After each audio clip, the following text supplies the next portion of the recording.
Good evening, everyone. I'm April Goebel, and I'm grateful to be here tonight to honor one of my heroes. As the first in my family to graduate from college, with 4 of my siblings dropping out of high school, and growing up with a teenage mother on and off welfare in rural Indiana, I'm standing here tonight strong and confident because of the influence and proximity of extraordinary women like Kaya Henderson. But before I share how Kaya's journey has influenced me, I'd like to pause and take a moment to recognize Deborah Quazzo, not only for her personal influence in my life, but for her ability to bring together such an extraordinary group of women and leaders from across the country.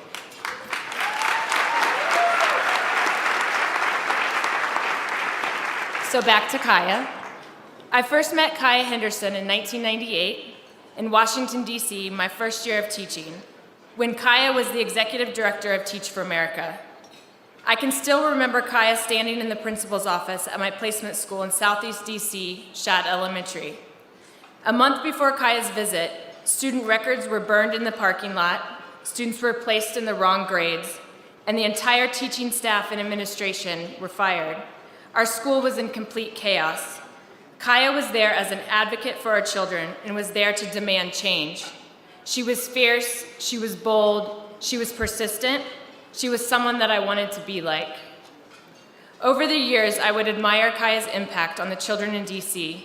She continued expanding her influence even more, most recently as the Chancellor of DC Public Schools from 2010 to 2016. Under her leadership, the embattled district became the fastest improving urban school system in the country. Her tenure was marked, yes, that's a round of applause. Her tenure was marked by consecutive years of enrollment growth, the highest graduation rates in the history of the district, improvements in student satisfaction and teacher retention, increases in AP participation and pass rates, and the greatest growth of any urban district on the National Assessment of Education Progress over multiple years.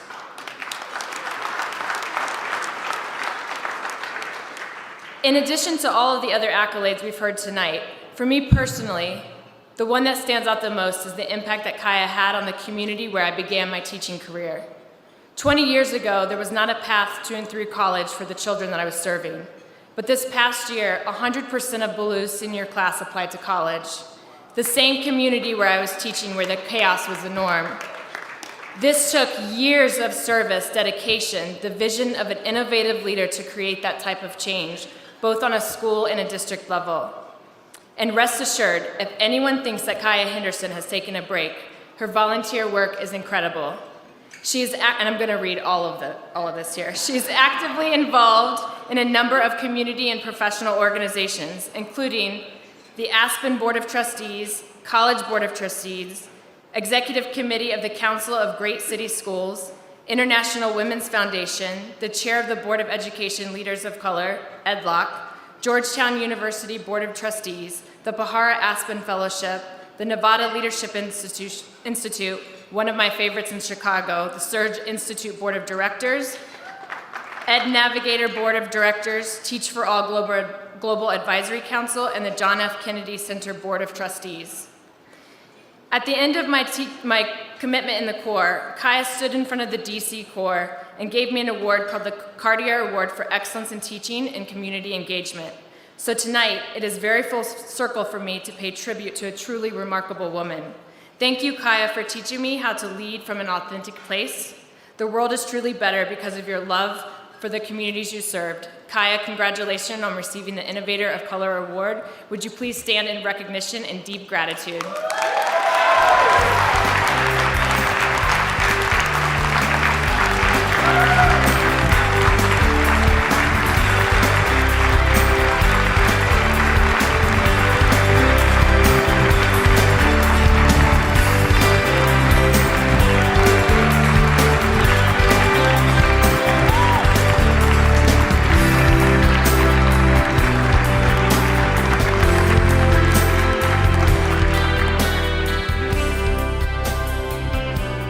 Ladies and gentlemen, please welcome Patrick Brothers.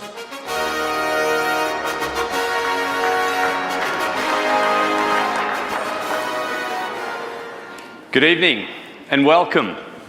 to the closing dinner of the 2017 ASU GSV Summit.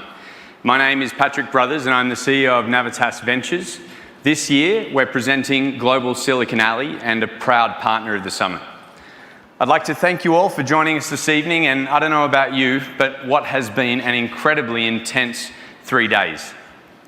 Let's put our hands together for Deborah, Michael, and a magnificent team that make this all happen.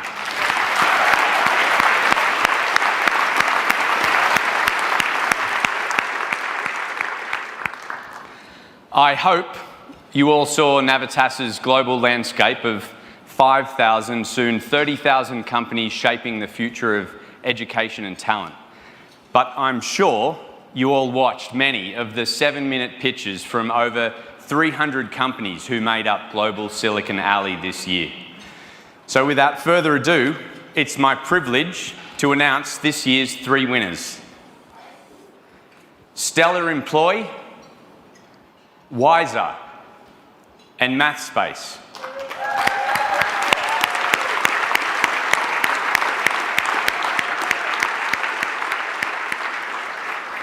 I'd like to invite Sarah Nadell from Stellar Employ to join us here on the stage. Sarah?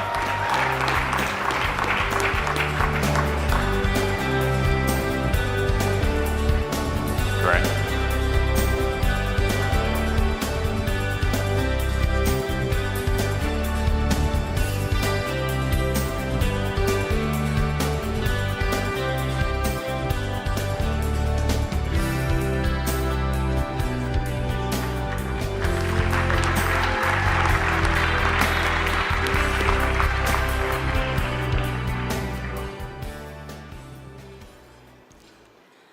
Hi everyone, I am Sarah Nadell and I am thrilled to talk to you tonight about how Stellar Employ is already saving our very first client more than $2.5 million in reduced turnover and increased productivity, and how we plan to place 10 million workers who are happier, more productive, and more stable in their jobs by 2020. So the internet really hasn't improved job search in the W-2 hourly job space. At best, it's moved classified ads online and maybe added a keyword search.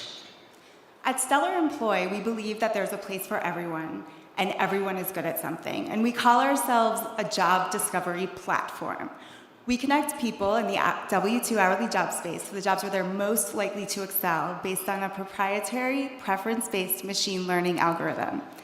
And so to get a sense of how important solving the problem of job matches, I want you to all take a moment and guess, how much money do you think is spent replacing crew members at Burger King every single year?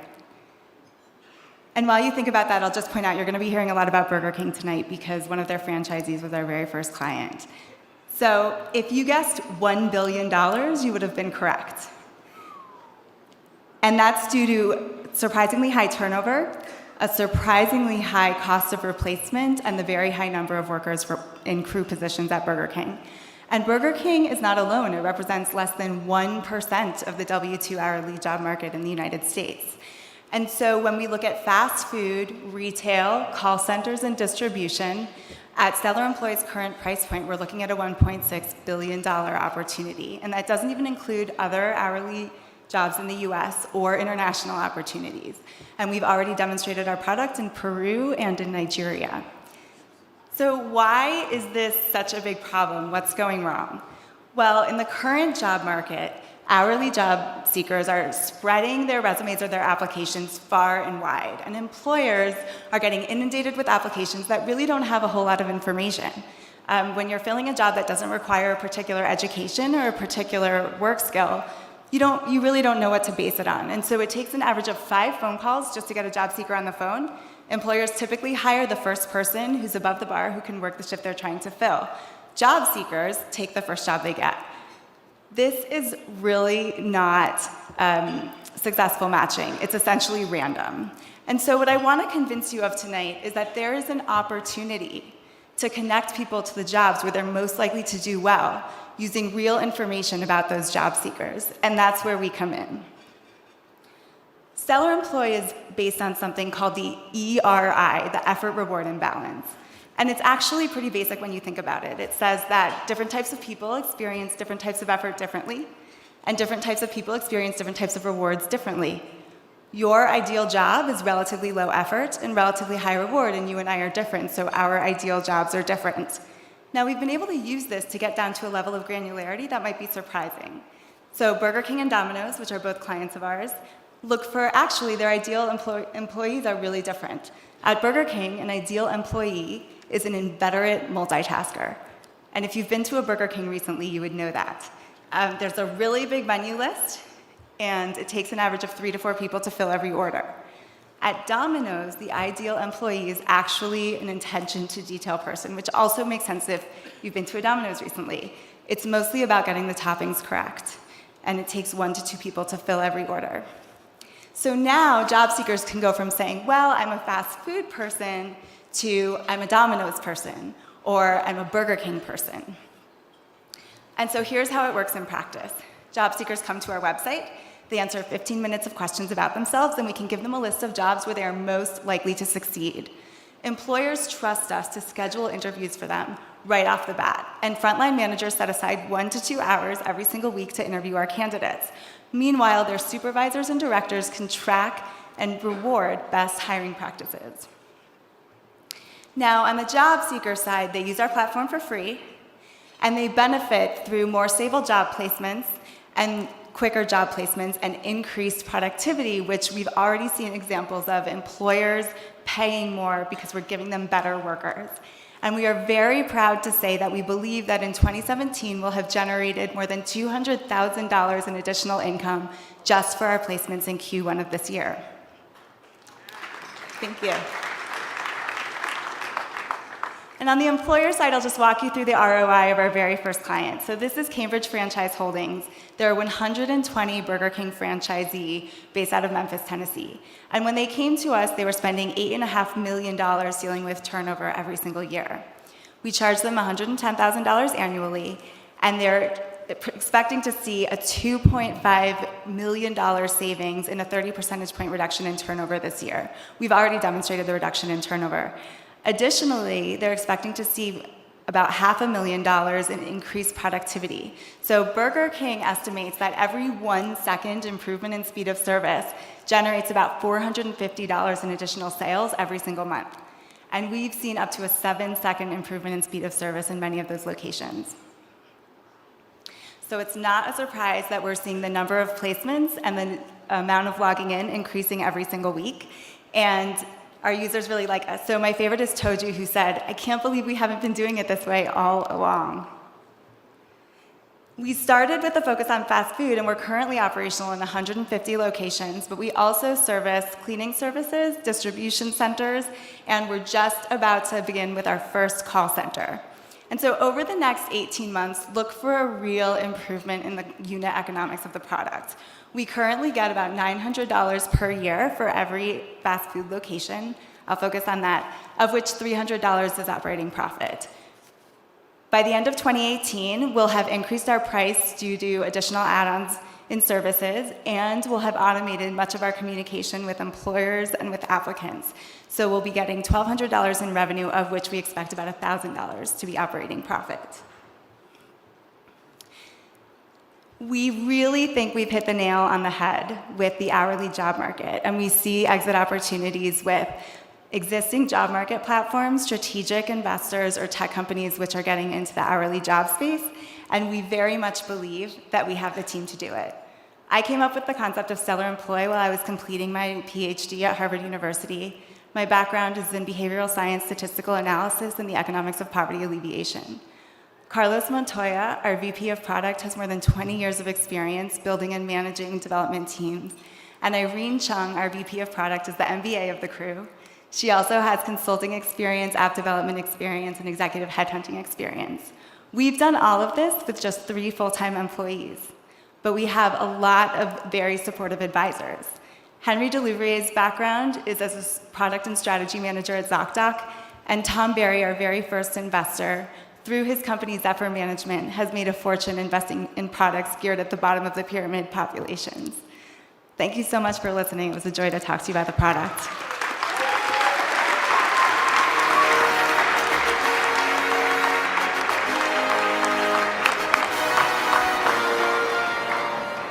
Okay, fantastic. I'd now like to invite Kate Volzer from Wiser to join me on the stage.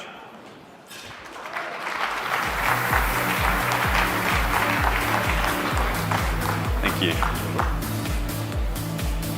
Hey, Kate. Good to meet you. Good to meet you. Congratulations. Thank you. Yeah, we're looking over this way. Okay. I'll look after this. I was promised Eye of the Tiger as my intro music, so I'll take that. Pyrotechnics, too. My name is Kate Volzer. I'm the CEO, co-founder of Wiser. We are higher education's leading knowledge-sharing community. We are an alumni career network. Oh, this is a little blurry. Student advising platform and dedicated marketing team all rolled into one platform. We engage all constituents inside of a university network. We are 14 months old, and we are headquartered in Cleveland, Ohio, the city of champions. And so naturally, when I saw Steph Curry walking through the lobby 2 days ago, I was underwhelmed. Go Cavs. We are a 7-person team, a combination of education and education technology veterans. We launched in 5 highly successful formats on 5 different university campuses, all of them paying us to help co-develop the software.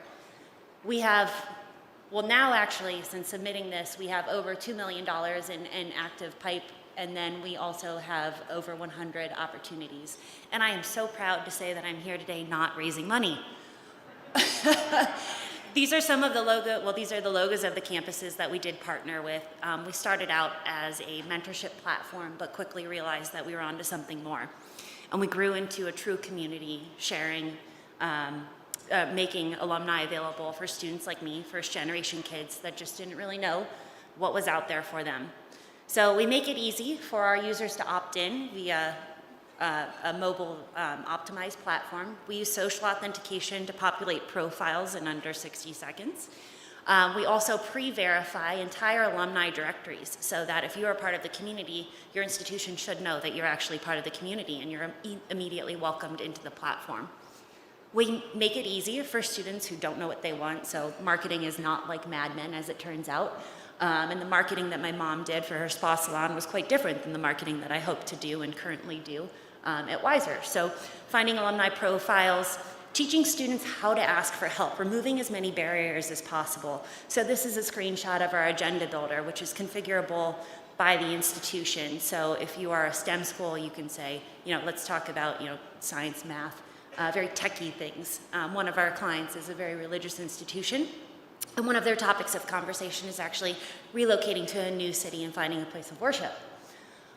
We eliminate the need to exchange personal information ahead of confirming a session. So we actually provide a conference bridge and access code for each session so that our institutions can finally measure alumni engagement.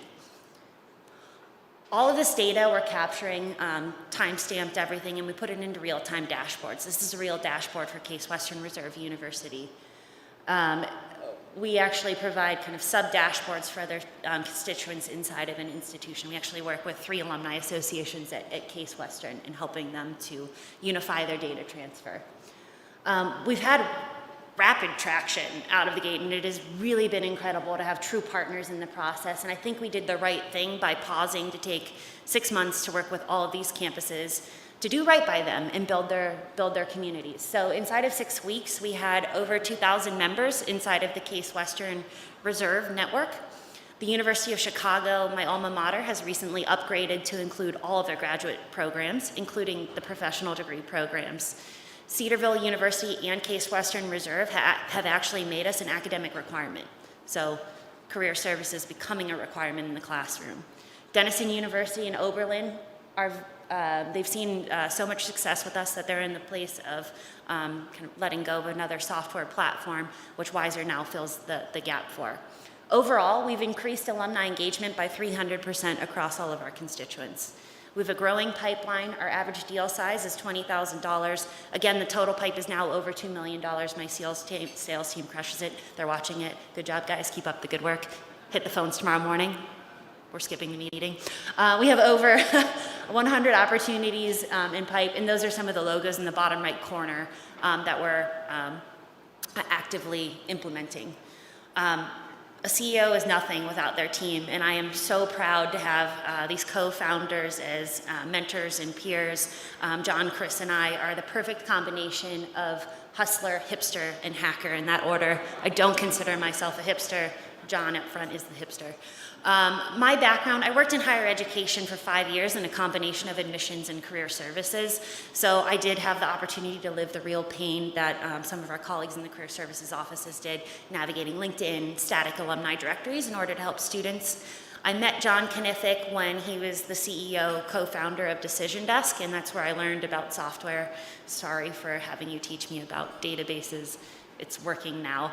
That's where I learned how to sell. My first contract was 4 figures. My second contract was 7 figures. I have my MBA from Chicago Booth in economics, entrepreneurship, and a couple other long concentrations that they need to work on condensing. John is the best mentor and coach that a CEO could have. He grew Decision Desk to over 25 employees. It is currently still a very successful company.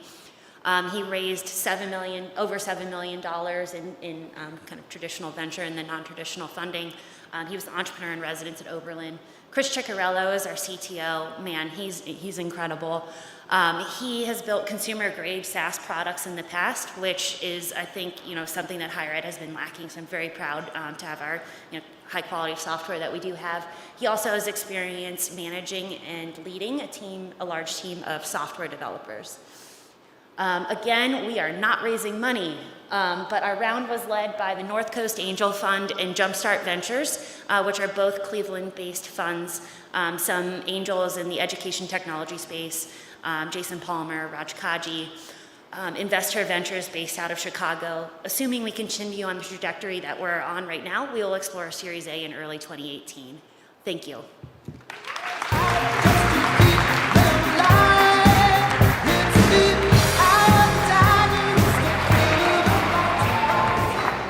And finally, let's hear it for Daniel Yehoah from MathSpace.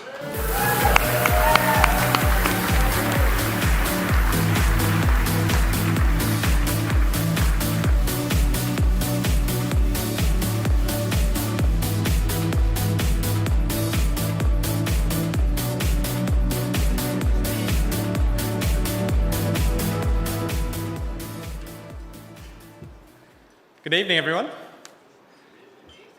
Well, I bet this isn't the first time you've heard about an adaptive math program, huh? So let's do this a little differently. I want you to think of an adaptive math program that you've seen before, whether it's Khan Academy or something else. And as you think about it, I'm going to guess that it falls within one of 2 basic paradigms. Either it's got a question that asks you to type the final answer, or it's multiple choice. So what's missing there, guys? What's missing is everything in between. How the student got the answer, their work, their reasoning process. And at MathSpace, we think math is more than just about getting the answer. So we've created a 3rd paradigm. For the first time, students can show all their work for every step of every math question, and our technology grades every step as the student completes it, giving them immediate formative feedback throughout the problem-solving process. So we have combined the teacher's gradebook, the student's notebook, and a digital textbook in a single cloud-based app. So we know textbooks are outdated, and while hardware is being rolled out, the software for math is lagging, and multiple choice is just guessing games. It's not the best way to learn math. We know the best way to learn math is to have a one-on-one tutor sitting right next to you, but that's expensive, so that's where MathSpace comes in. So for the first time, students can show all their work and input it into MathSpace, and those on mobile devices can use their finger or stylus and simply input it, and our digital handwriting recognition digitizes their handwriting. Our StepSmart technology grades every step automatically, so we can flag incorrect steps right at the point of misconception, right during the flow of problem solving, and get students back on track with hints and suggestions. Teachers can easily assign and manage work and monitor this in real time. So we have a full digital curriculum on top of this groundbreaking technology. for grades 3 through to pre-calculus. Over 8,000 video tutorials. We're available on all devices, all platforms, Windows tablets, Android smartphones, and we have the world's smartest adaptive learning platform.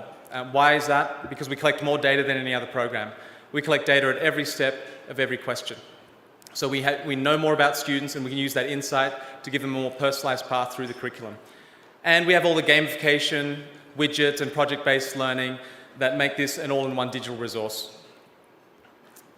And this has led us to be recognized as winners at BET, the Association of American Publishers, and sweeping all the awards at ISTE a couple of years ago.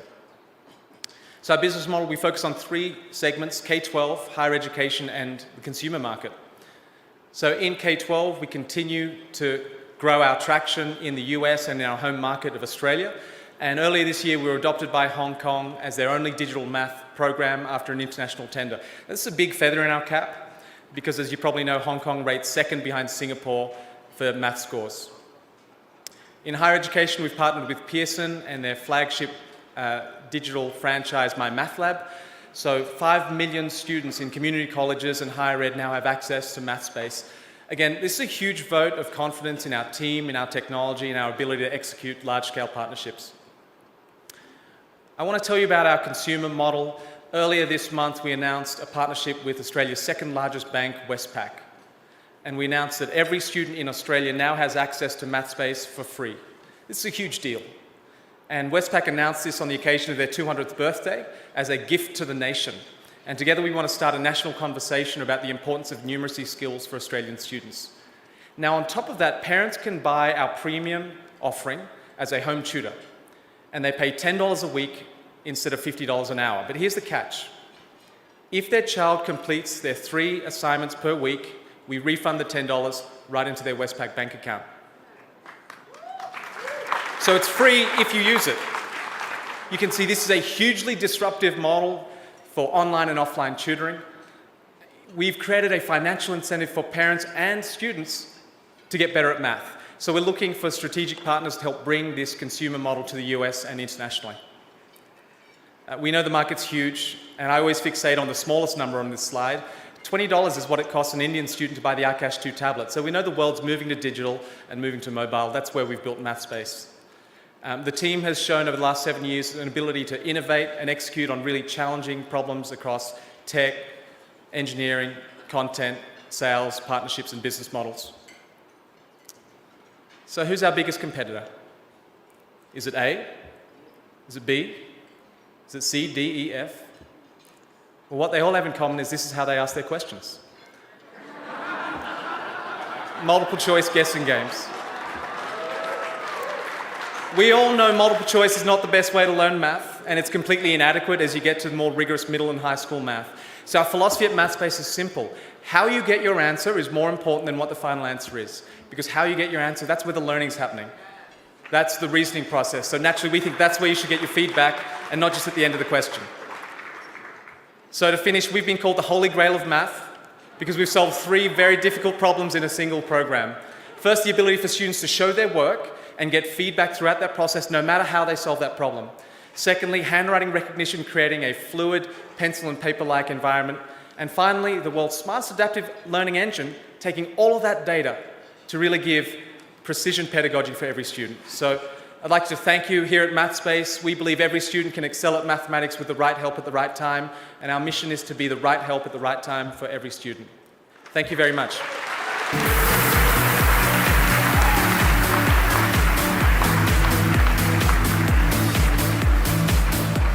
Congratulations to our 3 winners, but I have one last request, and that's for an incredibly enormous round of applause for the incredibly brave and inspirational founders, all of whom pitched over the last 3 days as part of Global Silicon Alley.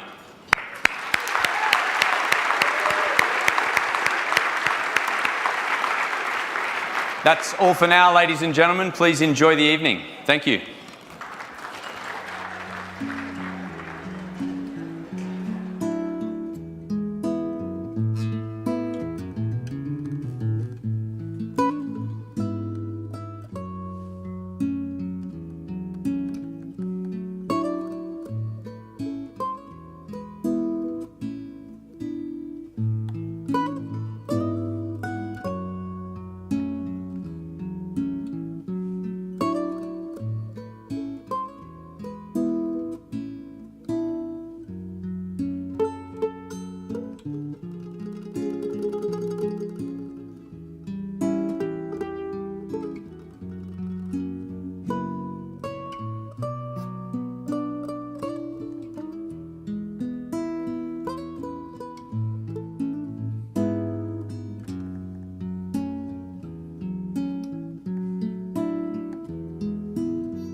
Ladies and gentlemen, please welcome Phyllis Lockett.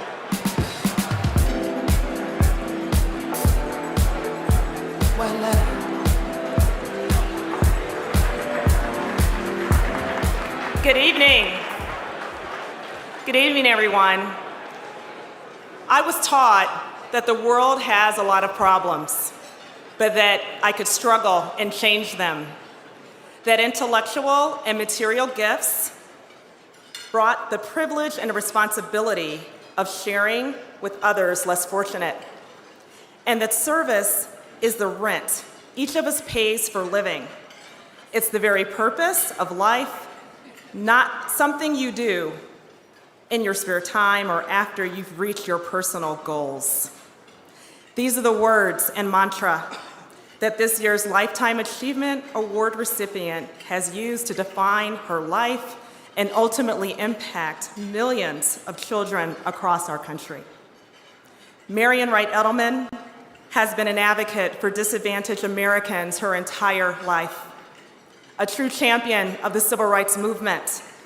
After being arrested for her activism, she attended Yale Law School to address racial bigotry and injustice head-on. She became the first Black woman admitted to the Mississippi Bar. There, she directed the NAACP Legal Defense and Education Fund, where she worked on voter registration drives and supporting those who were in prison that were fighting for their right to vote. In 1968, she moved to Washington, D.C., and served as counsel for the Poor People's Campaign alongside Martin Luther King Jr.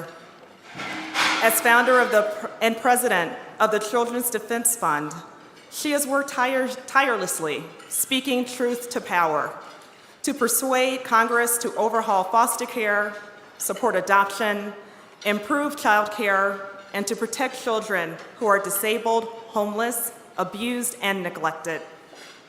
In 2000, she received the Presidential Medal of Freedom, the nation's highest civilian award. Marian Wright Edelman, an American hero, a national treasure, an icon on whose shoulders we all stand.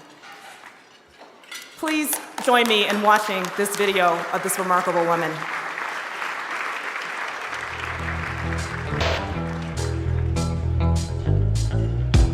The year is 1960. Marian Wright Edelman was a student at Spelman College, an outstanding student. It was during the height of the civil rights movement. She was one of these leaders who spoke up and spoke out against segregation and racial discrimination. She worked with Martin Luther King Jr. like we all did. We were meeting somewhere every day, either at a lunch counter or in jail. And the first day of our jail experience, March 15, 1960, Marian was a part of that experience. It was very dangerous. People had been beaten, arrested, jailed, but she went in places that others dared to go. In the late 1960s, we used to go to Washington for the famous peace marches. We were all in awe of Marian.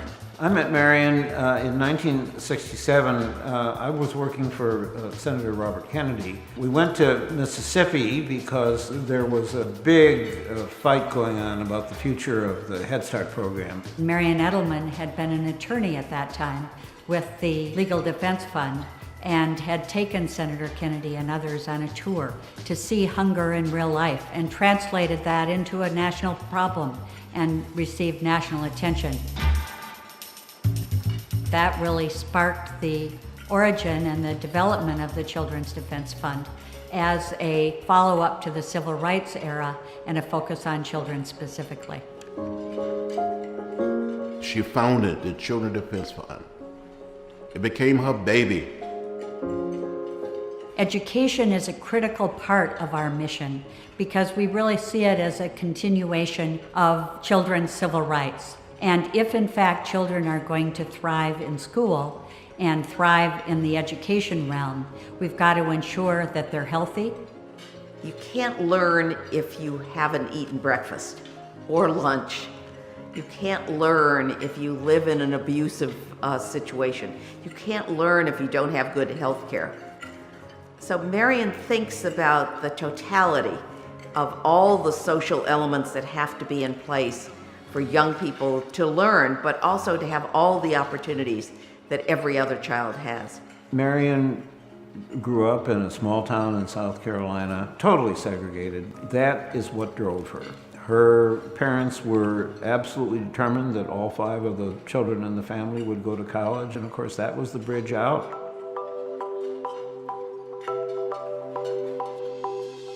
Mrs. Zelderman has taught us that education is a gateway for children. If you know better, if you learn better, if you have opportunity, then you have a fighting chance in this nation. The work that she does now with the Freedom Schools, which is a major effort in over 100 locations in the United States, I think is her passion at the moment. I speak to college students who participate during the summer in the Freedom School program. These are young people that are part of the Children Defense Fund to help educate, to help organize for the children in America. Over the past 4 decades, Mrs. Zelderman and the Children's Defense Fund's legislative impact on education has been tremendous. Well over 80 or 90 different pieces of legislation have been put together over these past 4 decades, which really focus on all of the needs of children and families. She has the capacity of inviting, persuading, and involving other people all the way from the local community to the halls of Congress. She has taken solid and strong position with members of Congress, both Democrats and Republicans. She's so determined to leave this little piece of real estate we call America a little better than we found it.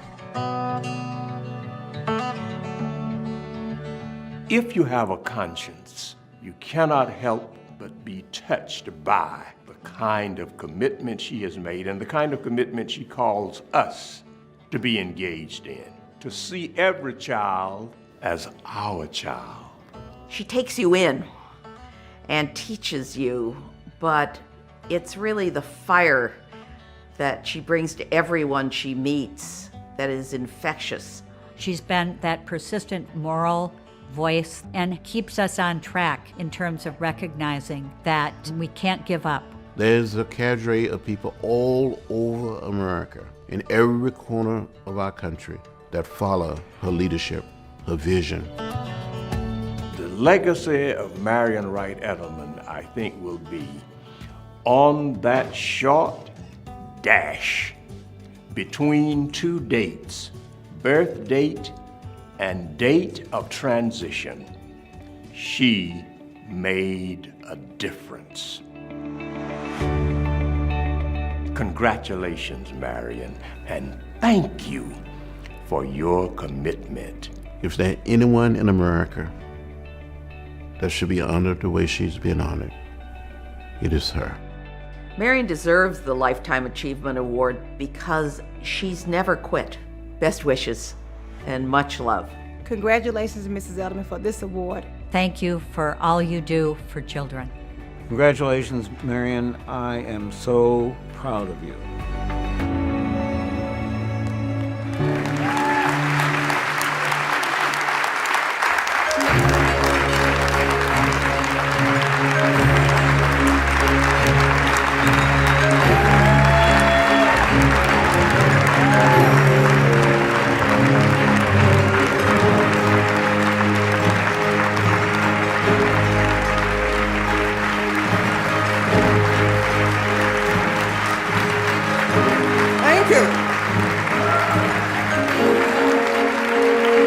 Thank you very much. I have always felt like the luckiest person in the world because I've always had a cause worth fighting for. But I also was born at the intersection of great events and great moral leaders, including my parents. And my first rebellion was when I was 4 years old, and I went up to the Belk's department store with one of my Sunday school and public school teachers, and I was thirsty, so I went and drank out of the white water fountain. Didn't know it was the white water fountain, wasn't reading really very well then, but my teacher was terrified and she snatched me away. And I took my little psyche down and home crying and asked my parents what this was about.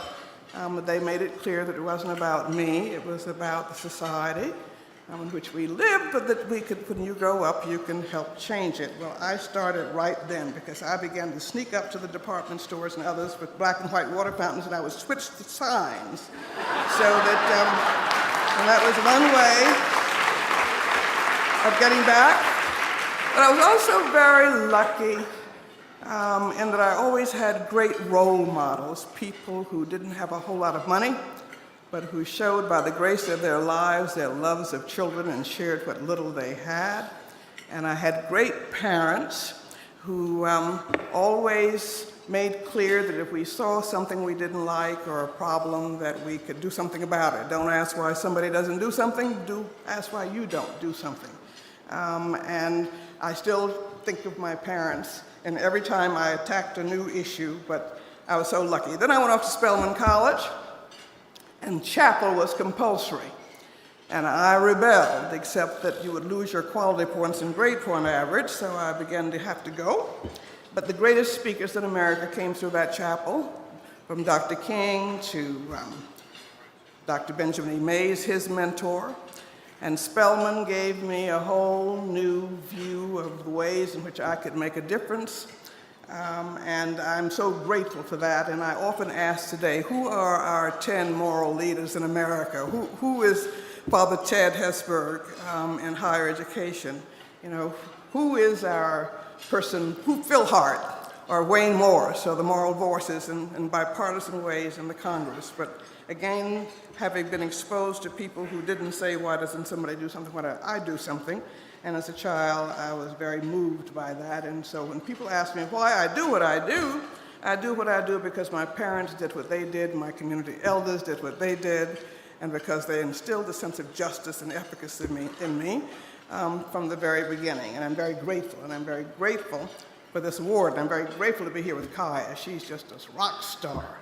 And it shows you that you believe in children and have high expectations for children, that you can produce miracles. And I'm just very proud of her and delighted to be here with her. This is the most difficult time we've faced for children and for the safety net since I have been alive. We've had many, many changes before. During the Reagan years, the budget came in and they were trying to dismantle the entire safety net. But we decided that we would fight, and fight, and that the priority was to keep the laws in place because we lost the infrastructure of the laws that protected children and the poor, that we would take decades, if ever, to get them back. And here we are now facing 50 years later, and we succeeded in many ways. We lost billions of dollars, but we laboriously got it all back, and we continue to try to move forward for our children. But now I think this is the time for us all to come together to sort of figure out what we are going to do to make sure our nation moves forward for all of our children. Something is really wrong in our nation when we let our children be the poorest age group in America. We have 14.5 million children who are poor, and 6.5 million of those live in extreme poverty. The greatest threat to our national security does not come from any external enemy. The greatest threat to our military security does not come from any external enemy in many ways. It comes from our failure to invest in healthy, educated children who are going to be the leaders of the next generation. What is it about us that can tolerate a majority of all of our children, all racial and age group, not being able to read at 4th and 8th grade levels, and a majority of our children, we know what's happening on dropout rates, but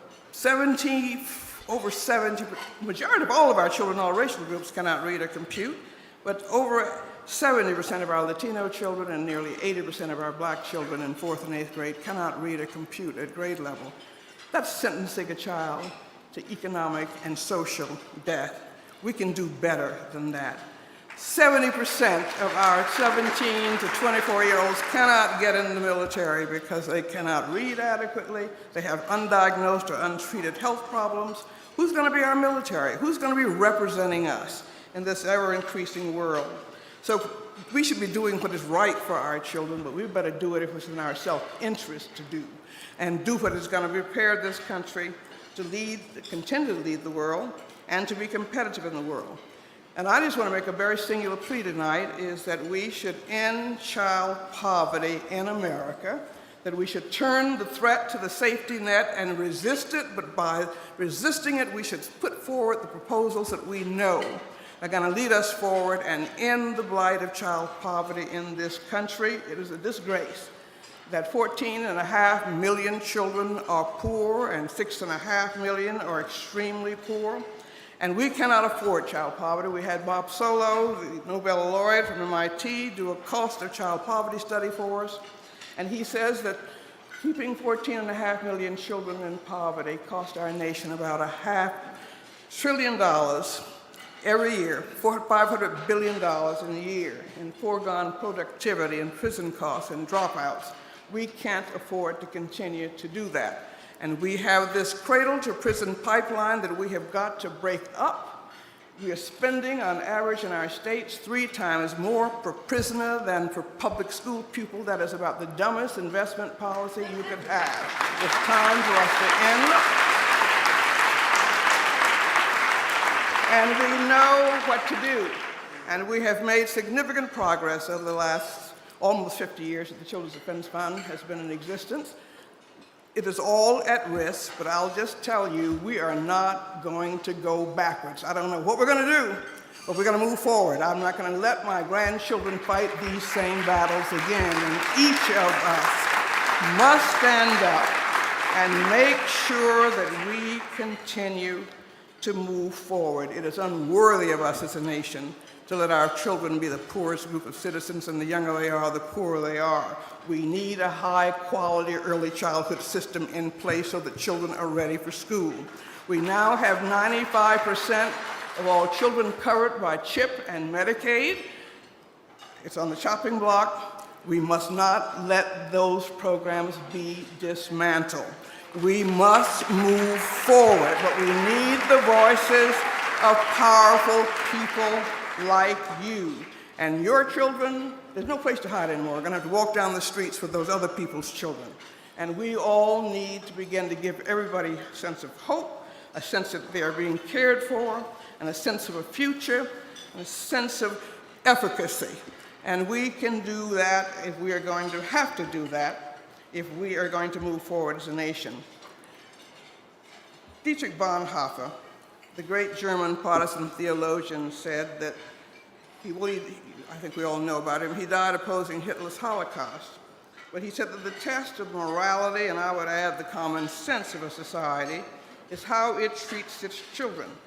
But the United States is failing every second almost of every day. When we let a child be neglected or abused every 47 seconds, be born into poverty every 37 seconds, to be born and without health insurance every 64 seconds, but we've seen the trajectory of positive process, and that's beginning to change. And we have lost almost 180,000 children to gunfire in America since statistics began to be kept in 1963. When a child is injured or killed by a gun, every 3 hours, we can do better than that, and none of us is safe from the violence of guns. And so I just hope that we will take this time that I consider a time of crisis and challenge as an opportunity to move ahead, to build the movement that is long overdue, to end child poverty. It's the most cost-effective thing we can do. Bob Solow's calculations said every year we keep 14.5 million children in poverty, cost us $500 million. For about $67 billion that we estimated from the Urban Institute studies, we could decrease child poverty overall by 60% right now, and we could decrease Black child poverty by 72%. And I just hope that we will now launch on the 50th anniversary of Dr. King's death, and the Poor People's Campaign, that we will launch a campaign to end child poverty in his honor, to put the program of prevention and early intervention in place so that our children can feel hope, and it's going to save us money. It's also going to save our soul as a nation. And so I just come here tonight to say I hope you will join with us, that we have got to begin to change the priorities in our nation, and our children have to come first. And so I hope that we can see your partnership as we move forward. We've got all the power we need to do that. And I just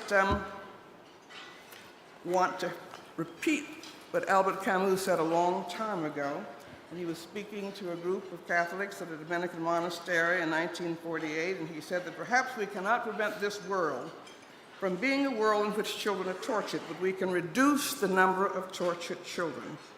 He described our responsibility as human beings, if not to reduce evil, at least not to add to it, and to refuse to consent to conditions which torture innocence. I continue, he said, to struggle against this universe in which children suffer and die, and so must every one of us. Only then will the cries of the prophets for justice and peace become a lasting reality. And I would like to think that the richest, most powerful nation in the world, militarily and in many ways economically, can set a goal and achieve a goal that says we're going to see that every child gets a healthy start, every child gets a head start, quality head start, every child is safe from gun violence, every child is going to get ready for school, and every child is going to be able to graduate from school and be a contributing citizen. And we can achieve that if we decide to put our children first. So that I hope that you will join me in trying to talk about setting a goal for the richest nation on earth to end the poverty of our children. That is a goal worth living and dying for. Thank you.